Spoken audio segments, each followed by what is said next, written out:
warahmatullahi wabarakatuh. Alhamdulillahi rabbil alamin alladzi ja'ala lakumul arda firasyan was samaa'a binaa'a wa anzala minas samaa'i maa'an fa akhraja bihi minas thamarati rizqan lakum فلا تجعلوا لله أندادا وأنتم تعلمون. Hadirin wal hadirat sedang jamaah salat maghrib yang dimuliakan Allah.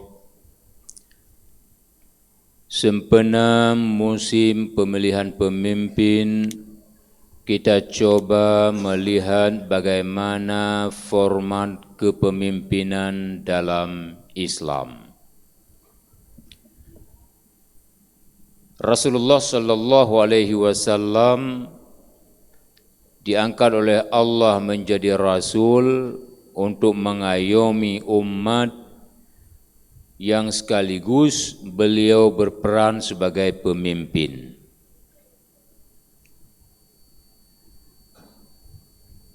Selama hayat di kandung badan, Rasulullah sallallahu alaihi wasallam terus menjadi nabi, rasul dan pemimpin umat. Termasuk pemimpin sejumlah perang yang diikutinya dan yang dipimpinnya. Ketika Nabi wafat, tongkat kepemimpinan beralih kepada Abu Bakar As-Siddiq.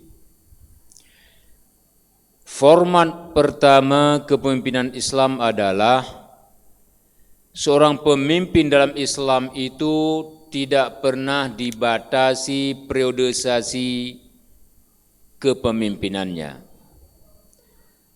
Kepemimpinan dalam Islam itu selama hayat di kandung badan, terus saja pemimpin itu menjadi pemimpin umat.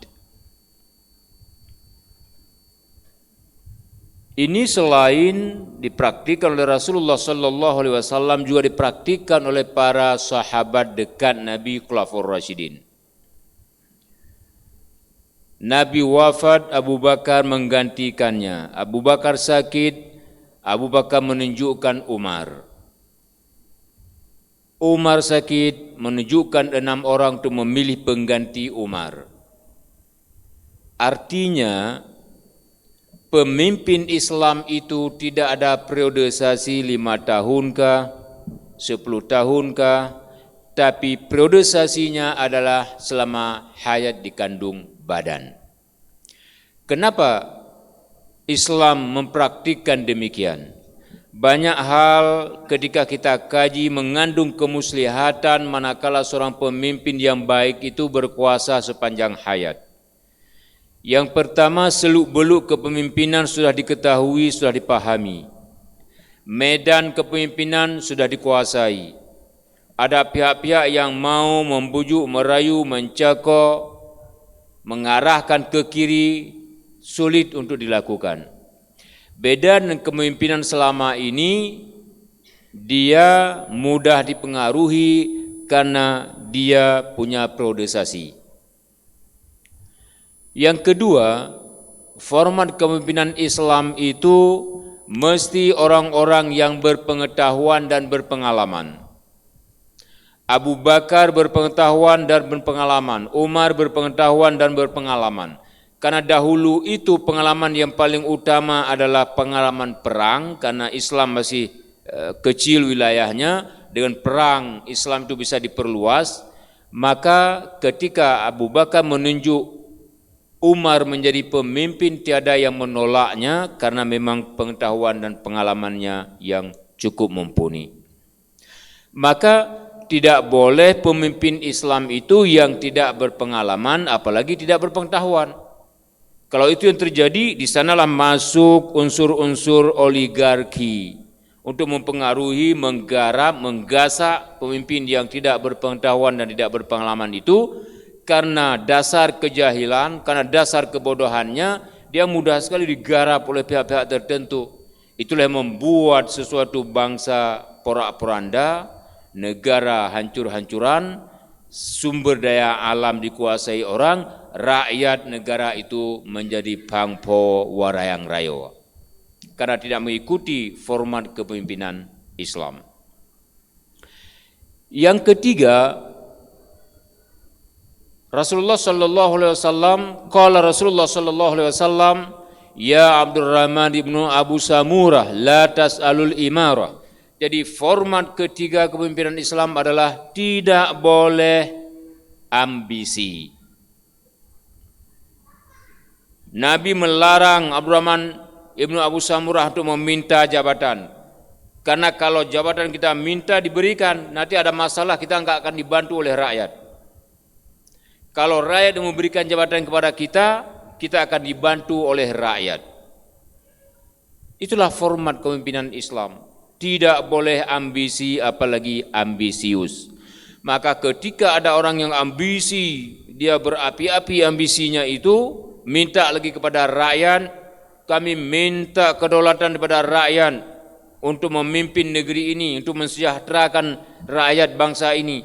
Padahal dalam kehidupan mereka dilihat oleh rakyat jauh sudah mengsengsarakan rakyat. Bertolak belakang antara permintaan dengan kenyataan. Ini sumber malapetaka untuk suatu kaum dan bangsa. Format yang keempat, Islam sangat melarang pemimpin menunjuk keturunannya jadi pengganti pemimpin. Abu Bakar didesak oleh para sahabat untuk menyerahkan tampuk kepemimpinan kepada putranya. Abu Bakar menolak, menunjuk Umar.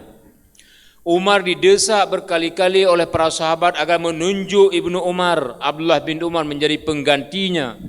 Umar tidak pernah menerima ajukan para sahabat.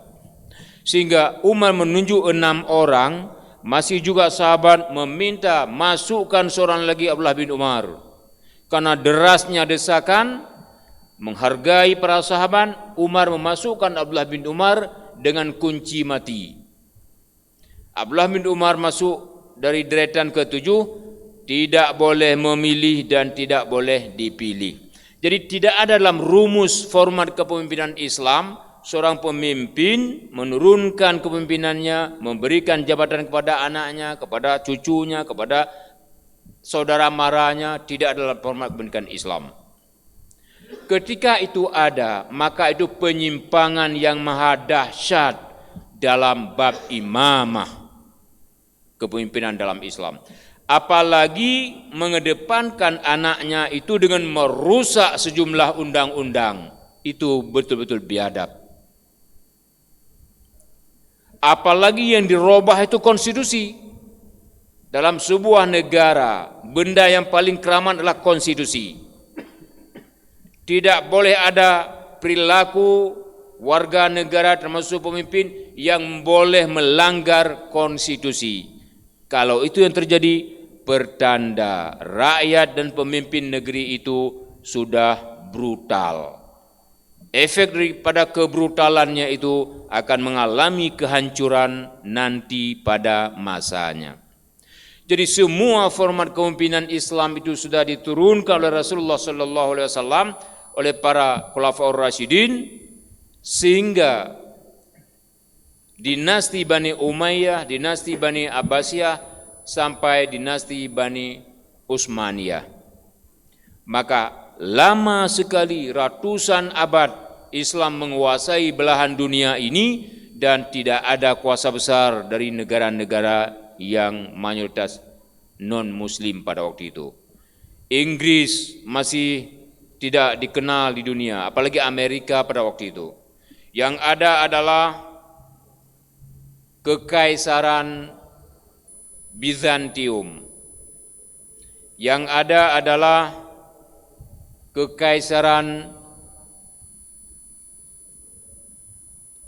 dua kekaisaran besar. Di timur ada Iran, di barat ada Bizantium.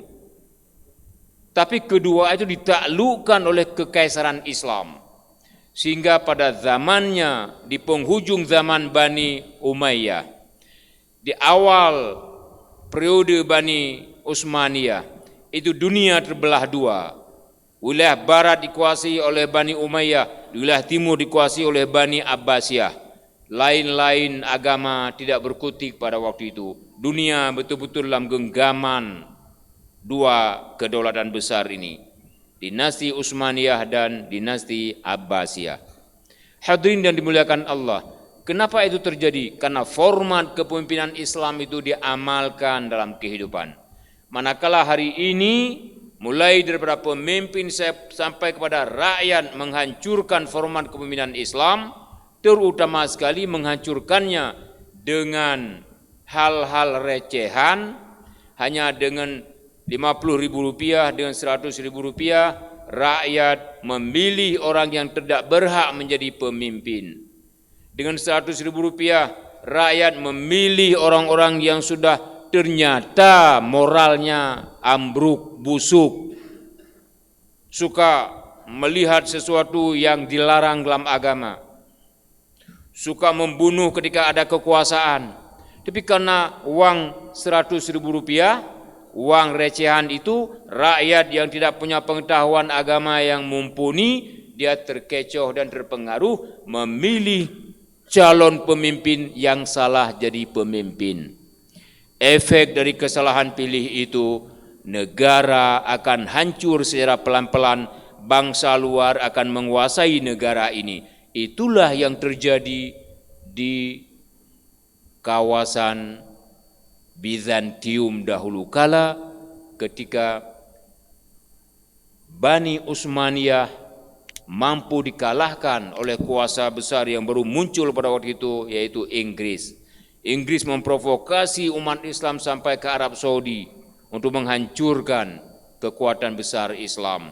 Tatkala itu kepemimpinan khilafah Islam hanyut dalam peredaran, dan mereka mengklaim, musuh-musuh Allah mengklaim bahwa sistem khilafah itu radikal, teroris, terpola kepada kepemimpinan dunia, termasuk para pemimpin muslim yang sudah dikuasai oleh penguasa dunia hari ini, sehingga umat Islam ikut-ikutan mengkomplain dan memblame sistem khilafah yang justru peninggalan Rasulullah dan peninggalan sahabat dekat sekali dengan Rasulullah sallallahu alaihi wasallam. Informasi ini, hadirin yang dimuliakan Allah, sangat minim sekali diberikan oleh para ulama kepada umat, karena sudah dikunci oleh penguasa dunia hari ini.